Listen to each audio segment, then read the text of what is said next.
Good evening, I'm David Brown, and this is the Northern Sun Experience. Spring championships are in full swing, and next on the list is the swing of tennis rackets.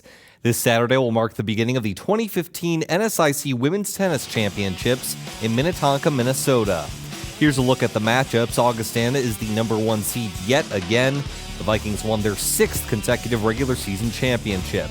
They'll take on the 8th seed Winona State, and the winner of that matchup will take on the winner between 4th-seeded Minnesota State and the number 5 seed Sioux Falls. The other side of the bracket features number 2 Upper Iowa taking on number 7 U-Mary. The victor in that matchup will take on the winner of number 3 Minnesota State Moorhead and number 6 St. Cloud State. The championship match will be held Sunday, April 26th at noon. Now, we mentioned the Huskies as the number 6 seed heading into this weekend, and St. Cloud State boasts one of the most unique dynamics in the NSIC.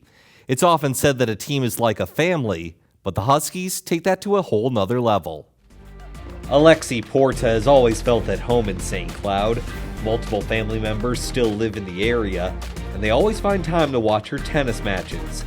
Some even do it from a place closer than the stands. We've got 3 generations of our family that have played for St. Cloud State, and maybe for me it's more special than it is for Alexie.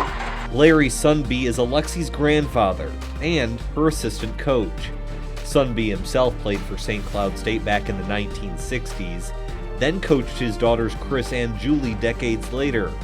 And now another era has emerged with Chris's daughter. I love the opportunity I've got to play here. I love being close to home where they can come and watch me and just try and live up to their legacy.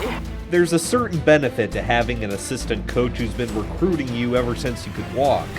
Larry knows Alexie's tennis game inside and out and says she's done very well in her first year as a Husky. She's probably exceeded our expectations.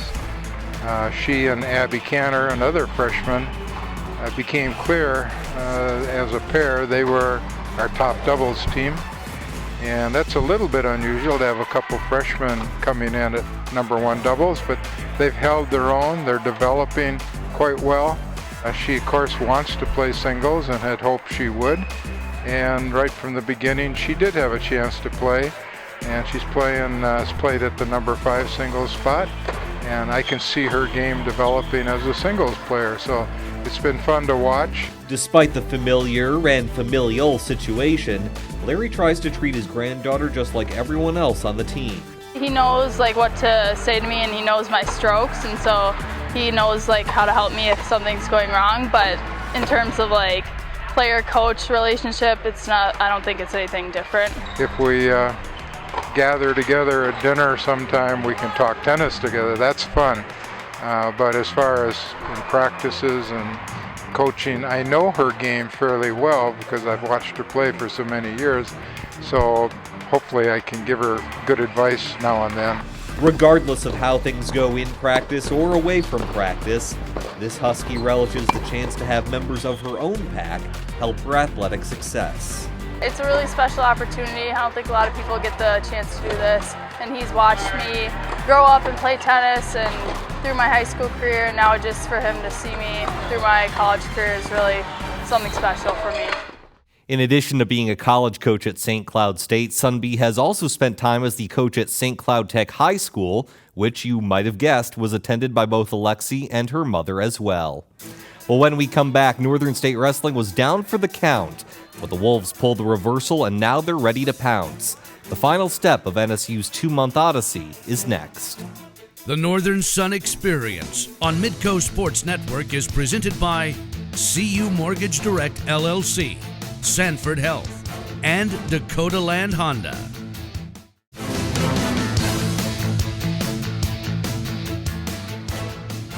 Welcome back. Last week we told you about the reinstatement of the Northern State Wrestling program. The Wolves came back less than 1 month after initially being suspended until the fall of 2017. But with that reinstatement came the need to find a new head coach. And NSU did just that on Monday, naming Rocky Burkett to the position. Burkett is the 6th head coach in Northern State history and is very familiar with the Aberdeen area, having been a graduate assistant and later assistant coach at Northern State, while also coaching high school wrestling at Aberdeen Central. Rocky joins us now on the phone from Aberdeen. First of all, Rocky, take us back to the beginning of March. What was your initial reaction to the news that the program had been suspended?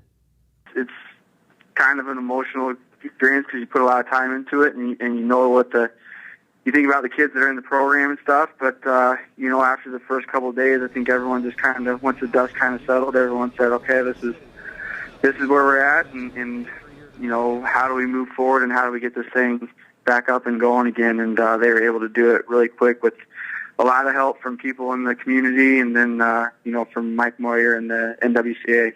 And then subsequently, I assume you were pretty ecstatic when you heard the funding was enough to bring things back, right?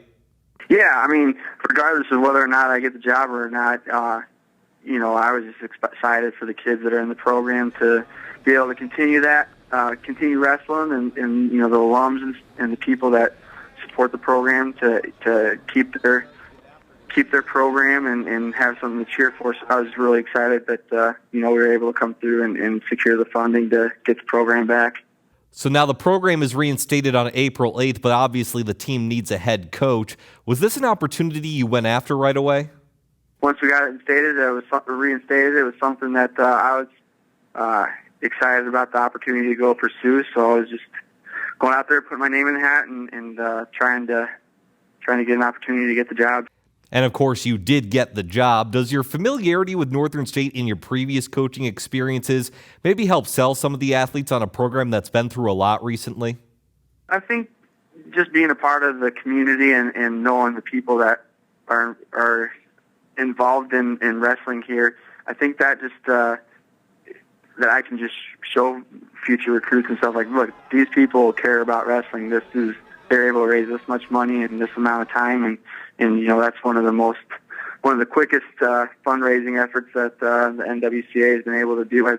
I believe is what Mike Moyer said, and he was pretty amazed. So I think it just goes to show that there's a lot of people here that have a lot of passion for wrestling.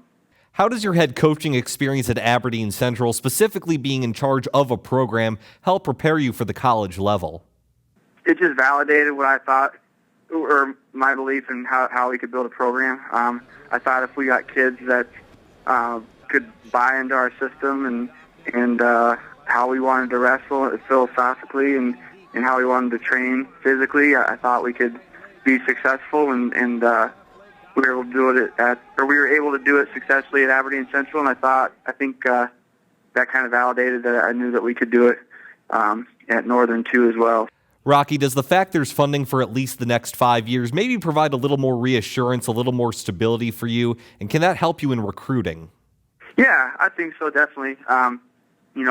Scholarship-wise, we weren't one of the top, or we were kind of towards the bottom of the NSIC, and I think with the funding, it helps us be more competitive with some of the other teams. So I think it's definitely going to pay dividends in the long run of being able to attract more kids here and build up a roster size. You just mentioned scholarships. Athletic Director Josh Moon said the program had 2 available before the suspension and that he was hoping to double that. So can you get around to 4 or 5 scholarships? Yep, we're around 4. So they're just still trying to go through all the funds that were raised and finalize all those commitments. So we don't have like the final dollar figure, but I know it's going to be with last year, what we had in the past, and then with this new funding, it'll be right around 4. So that'll definitely help us out a lot. And finally, Rocky, does it feel like a stable situation now with you being in charge and the program no longer being in danger?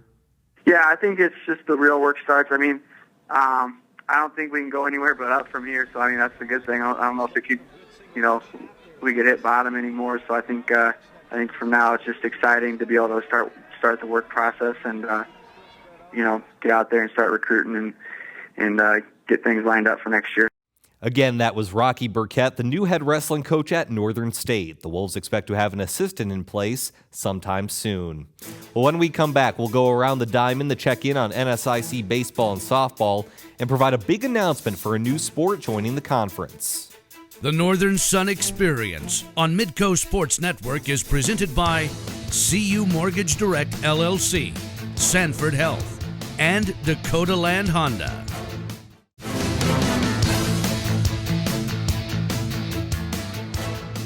Welcome back to the Northern Sun Experience. Well, starting in the 2016-17 academic year, the NSIC will add its 18th sanctioned championship sport with women's swimming and diving.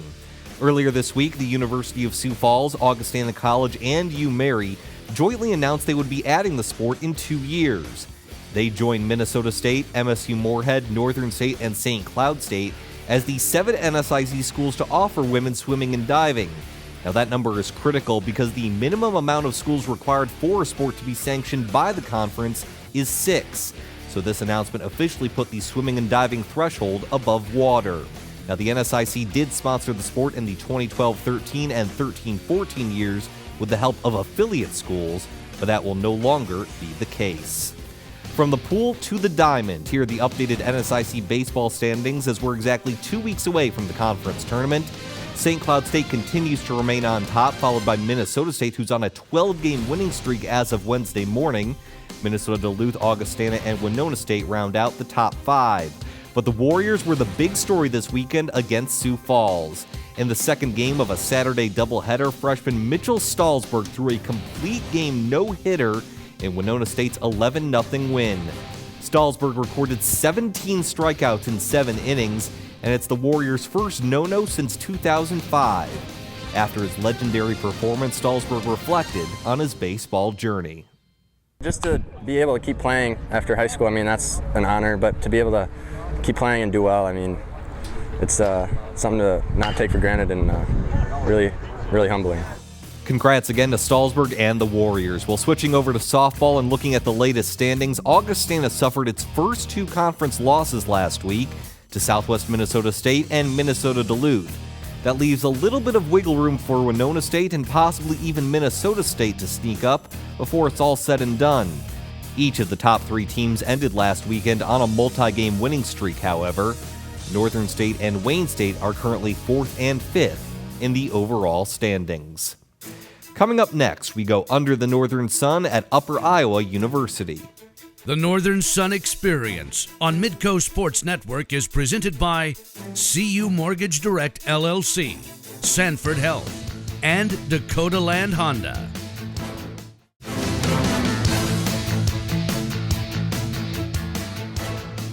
Welcome back to the Northern Sun Experience. It's time for Under the Northern Sun, where we shine the spotlight on one of our member schools. Tonight, it's Upper Iowa University in Fayette, Iowa, where academics and athletics go hand in hand.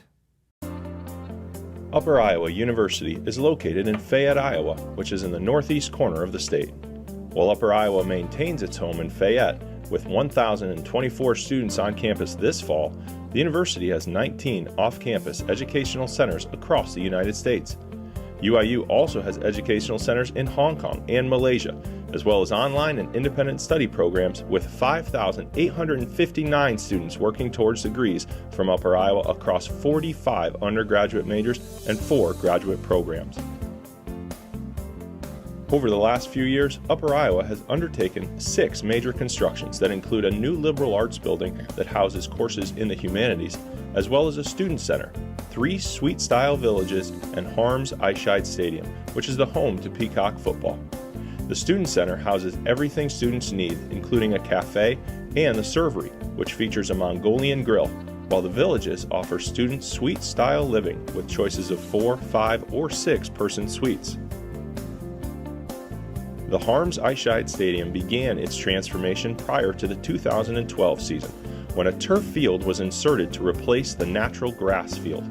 Prior to the 2013 campaign, a new scoreboard and video board, as well as expanded seating, was added. The press box was expanded as well to increase its square footage tenfold. All of the transformations to Upper Iowa's campus were made possible through the $25 million capital campaign, which came to a close this fall and included a $7.5 million gift from Steve and Diane Harms for the football stadium transformations. After a long tradition with the Iowa Intercollegiate Athletic Conference and NCAA Division III, Upper Iowa and the athletics department began their move up to the NCAA Division II following the 2002-03 academic year. The university chose to move to Division II and become the only higher education institution in the state of Iowa at that level. Upper Iowa found a home in the Northern Sun Conference, joining with the University of Mary for competition beginning with the fall of 2006.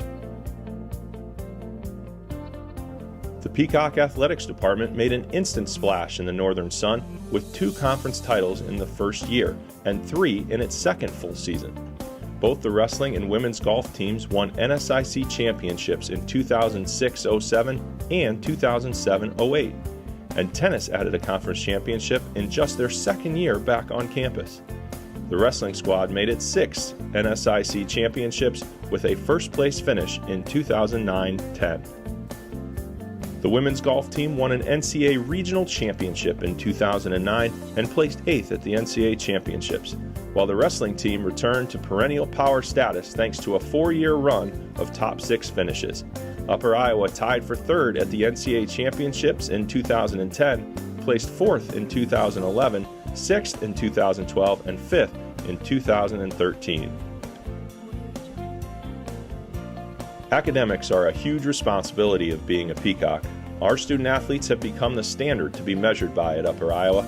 As a department, the grade point average of the student athletes last year was 3.27. The women's basketball team led the department with a 3.8 GPA, which was the highest team GPA among all divisions of women's basketball in the country this past season. The softball team also gained national honors with their 3.5 GPA, which was 4th on the NFCA's NCAA Division II list, while the cross-country team earned USTFCCCA All-Academic Team honors as well. The Peacocks offer 13 intercollegiate sports as well as a cheer team, and will increase their sport offerings to 15 with the addition of women's indoor and outdoor track and field next year. Upper Iowa is the state's only NCAA Division II university and a proud member of the Northern Sun Intercollegiate Conference. We are Upper Iowa University. We are the Peacocks. When we come back on the Northern Sun Experience, the NFL Draft is a little more than a week away, and a former NSIC football star is hoping to get his name out there for the Scouts. His story is next. The Northern Sun Experience on Midco Sports Network is presented by CU Mortgage Direct LLC, Sanford Health, and Dakota Land Honda.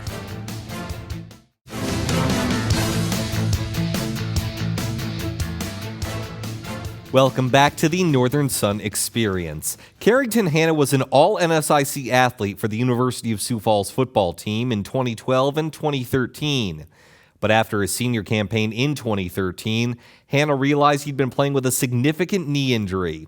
While he had aspirations of making it from Division II all the way to the NFL, surgery delayed those dreams for nearly 2 years. But now Hanna's using his one shot to show scouts he has what it takes to play at the next level. Brookings, South Dakota. While most people are here to watch South Dakota State running back and potential NFL draftee Zach Zenner, several other prospects are hoping to catch a few of those eyeballs as well, by catching a few passes and performing well in some other drills. Kind of have to have that run of the litter attitude where you may not be the tallest, the fastest, the strongest, but you got the most heart and the most work ethic. And being from a small school, they teach you that, and you just got to go out there and be dedicated and determined. Carrington Hanna knows all about dedication and determination. The former USF quarterback and wide receiver has spent the past year and a half recovering from a bone-on-bone knee injury that he played with for most of his senior season. He currently lives in Arizona, where his life alternates between his real job and his dream job. Last year has been a lot of work coming off of knee surgery. It took me a while to get back to where I'm at right now.